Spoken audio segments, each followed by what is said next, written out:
Hi folks, welcome back to our channel. Today, we would like to change our regular schedule and agenda and talk about what's going on in Ukraine. This will be an educational video about some important events from Ukrainian history, its rulers, its fight for independence, and its right for sovereignty. To understand what's going on today, it's important to know the history of Ukraine and the geopolitical region it's located in. This subject is very close to my heart, as I was born and grew up in Ukraine and my family still lives there. The purpose of this video is to shed some light on Ukraine, as a lot of foreign people might not know much about this country and didn't hear a lot about it before this conflict escalated. Ukraine as a state is several centuries older than Russia. The first known state was called Kievan Rus and was formed in 879. The Norwegian Prince Oleg extended his control from north further down along the Dnipro River and eventually moved his capital to Kiev, which had a better strategic location. Kievan Rus was a prospering, advanced country and a major force in European political playground for almost 4 centuries.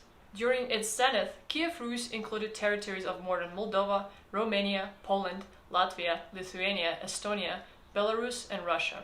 It had strong trade connections with Germany, Scandinavia, Byzantine Empire, and many more.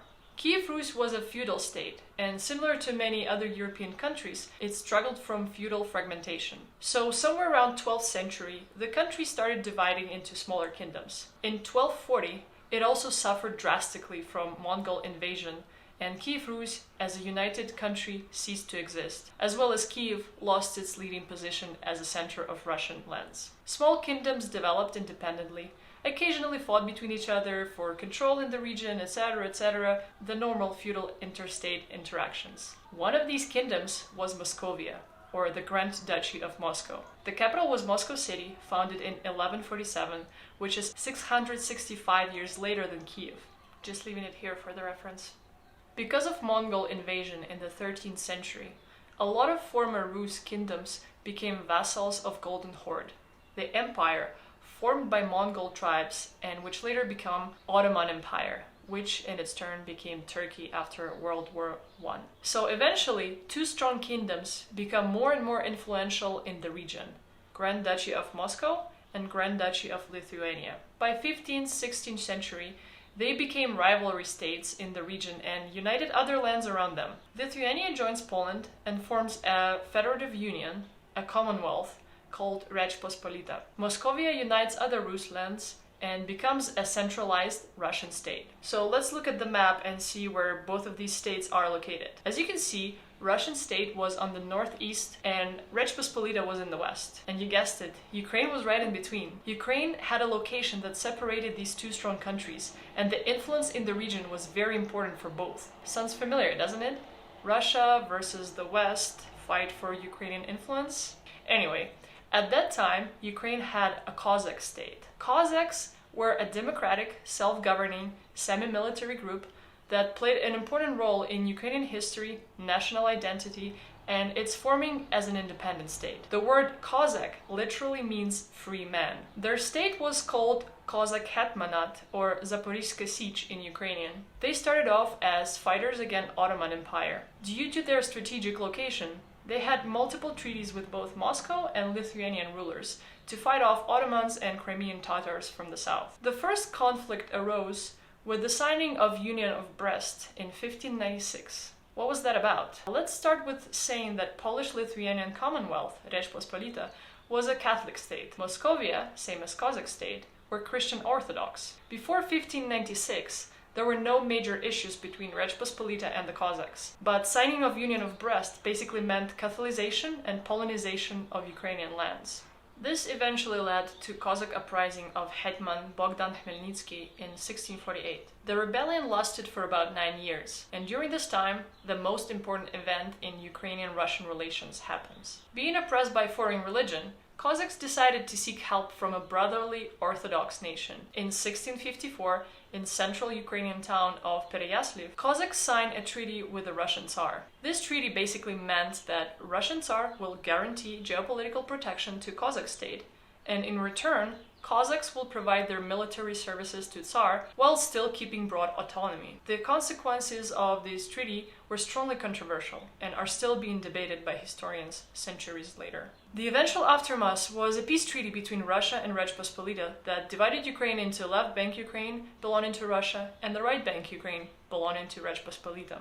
This division is so important that we still see the consequences and conflicts caused by it up to this day. Ukraine got divided into Western and Eastern influences, yet still striving to unite. Eventually, Cossacks lost their autonomy, were forced to serve in Tsar's army, their main fortress Zaporizhzhia Sich was destroyed, and Ukraine became part of Russian Empire.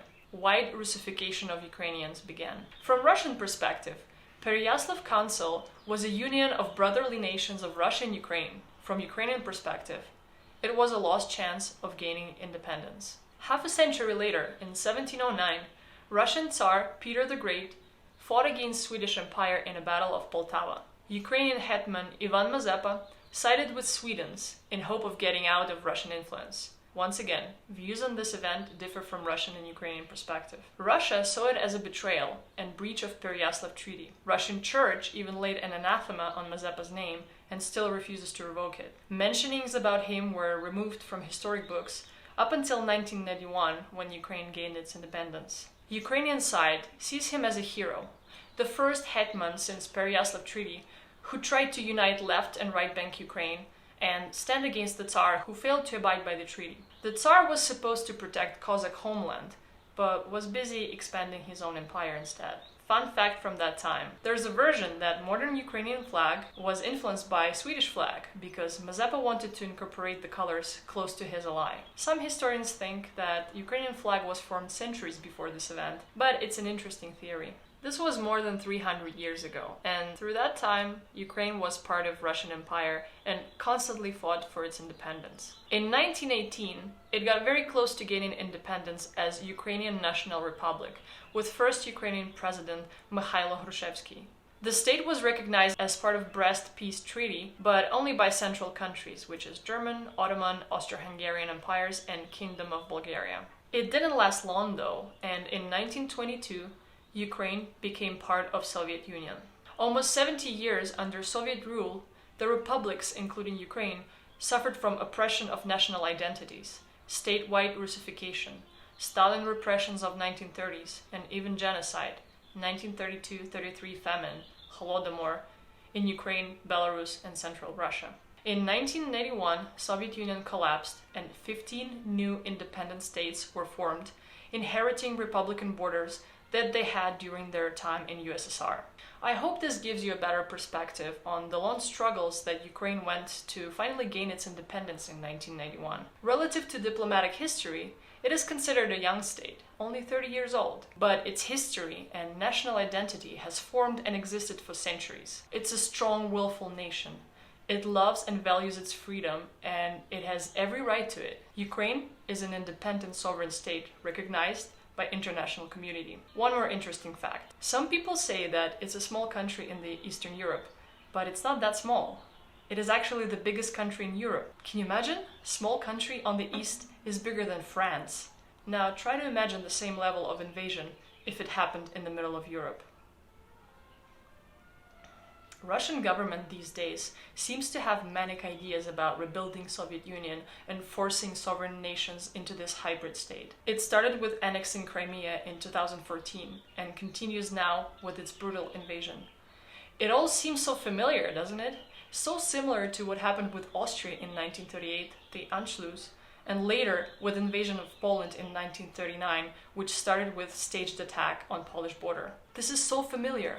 Russian government annexed Crimea and now is invading Ukraine in the pretext of defending oppressed citizens of Donbass. Please, read history books, check your sources, listen to different opinions, practice critical thinking. Without knowing history, it is hard to understand what's going on in modern world and where some actions can lead to. And also, Russia and Russian people does not equal Russian government. Russian people are against the war, and especially against the war in Ukraine, with which they have strong cultural, historical, and family ties. Thank you for watching this video. We hope it helped you get the general idea about Russian-Ukrainian relations.